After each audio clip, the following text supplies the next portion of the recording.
Hello everyone.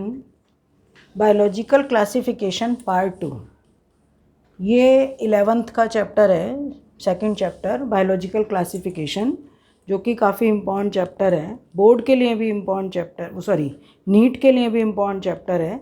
NEET में starting के जो क्वेश्चन देखोगे वो इन्हीं चैप्टर से होते हैं, चाहे biological classification, plant kingdom, animal kingdom, तो स्टार्टिंग के जो क्वेश्चंस होंगे वो इन्हीं चैप्टर से होते हैं। काफ़ी इम्पॉर्टेंट चैप्टर है। यहाँ पर ये थोड़ा मैंने होम एग्जामिनेशन 11th क्लास में कि कोई भी क्वेश्चन आता है हम उसको कैसे, मतलब राइटिंग वे में किस तरीके से प्रेजेंट करें। तो अगर हम लैपटॉप वगैरह पे बनाते हैं उसको हम पीपीटी बोलते हैं। तो ये मैंने लिखा है वाइट बोर्ड पीपीटी, कि अगर मान लिया तुमसे ये पूछा जाए right the characteristic feature of Monera, तो बच्चे सिंपल वे में 2-4 पॉइंट लिखे और उसको ऐसे ही मतलब छोड़ देते हैं। तो उसमें मार्क्स जो हैं हाफ मार्क्स 1 मार्क कट ही जाता है। उसको तुम्हें कैसे प्रेजेंट करना है ये चीज़ मैं तुम्हें सिखाना चाह रही हूँ। बोर्ड के लिए भी 12th का क्वेश्चन जो अभी मैं डालूंगी, तो 12th के क्वेश्चन में भी इसी तरीके से कि उसको तुम्हारा मतलब प्रेजेंटेशन कैसी होगी, किसी भी क्वेश्चन की 2 मार्क क्वेश्चन की, 3 मार्क क्वेश्चन की, 5 मार्क क्वेश्चन की प्रेजेंटेशन उसको कैसे रखनी है। अगर मान लिया हमें कोई डायग्राम बनाना है, एक साइड में उसका डायग्राम बनाओ, थ्योरी के पॉइंट्स लिखो, नीचे लेवलिंग करो और जो मेन पॉइंट है उसको हाईलाइट करो, मतलब उसके अंडरलाइन करो, क्योंकि वहाँ पर और दूसरा सेकंड पेन मतलब ब्लैक पेन वगैरह यूज़ नहीं करने देते हैं, केवल तुम्हें ब्लू पेन से ही अंडरलाइन करनी है। तो इस तरीके से बच्चे आजकल, मतलब पिछली साल से ही लॉकडाउन है तो थ्योरेटिकल वर्क कम करते हैं।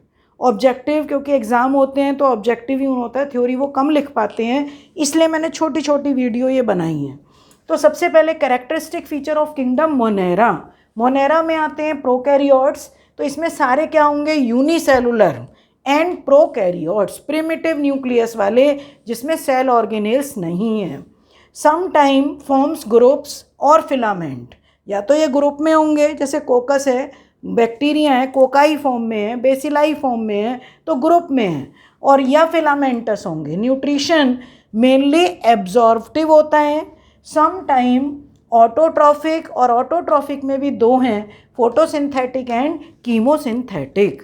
अगर ये बैक्टीरिया के अंदर बैक्टीरियोफिल है, बैक्टीरियोफिल की प्रेजेंस में कुछ bacteria, purple sulphur bacteria, red bacteria, तो कुछ बैक्टीरिया ऐसे होते हैं जो फोटोसिंथेसिस कर लेते हैं, पर इनके फोटोसिंथेसिस और ग्रीन प्लांट के फोटोसिंथेसिस में डिफरेंस है, तो वो चीज़ मैं बाद में बताऊंगी न्यूट्रिशन में।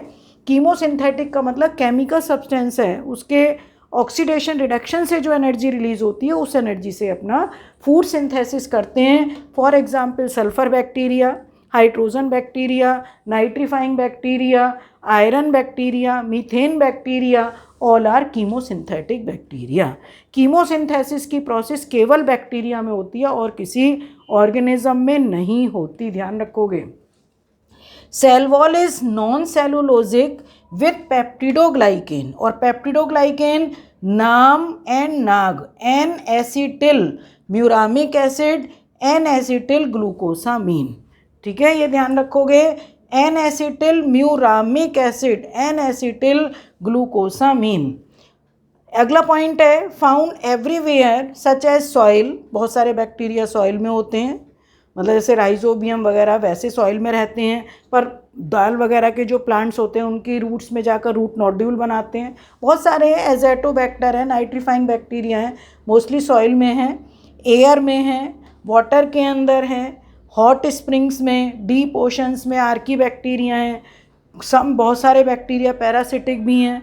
अब जैसे मान लिया मैं तुमसे कहूँ कॉलरा का बैक्टीरिया विब्रियो कॉलरी, टाइफाइड का बैक्टीरिया सैल्मोनेला टाइफी, टीबी का बैक्टीरिया कॉरिनी बैक्टीरियम, टीबी का बैक्टीरिया माइकोबैक्टीरियम ट्यूबरकुलोसिस। तो बहुत सारे बैक्टीरिया ऐसे हैं पैरासिटिक हैं, कुछ ऐसे भी हैं जो सिम्बायोटिक है, जैसे rhizobium लेग्यूमिनोसोरम।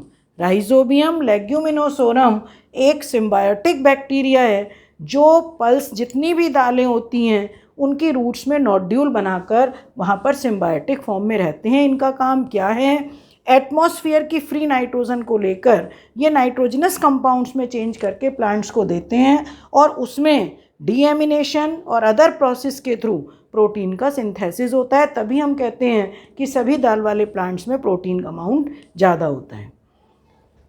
Reproduction through binary fission mostly ये बाइनरी फिशन के थ्रू होगा, और सम एक्सचेंज ऑफ जेनेटिक मटेरियल। तो ये मतलब थोड़ा सा ये एडवांस फॉर्म में हो गया कि एक्सचेंज जेनेटिक मटेरियल। मोस्टली तो बाइनरी फिशन कि एक बैक्टीरिया है और एवरी 20 मिनट्स में ये डिवाइड करके 2 डॉटर बैक्टीरियम। तो बीच में इसमें क्या होता है कि सबसे पहले ये सेप्टम धीरे धीरे बनना शुरू होता है, न्यूक्लियर मटेरियल 2 पार्ट्स में डिवाइड होगा और 2 बैक्टीरिया। तो एवरी 20 मिनट्स में each bacteria divided into 2 daughter bacteria.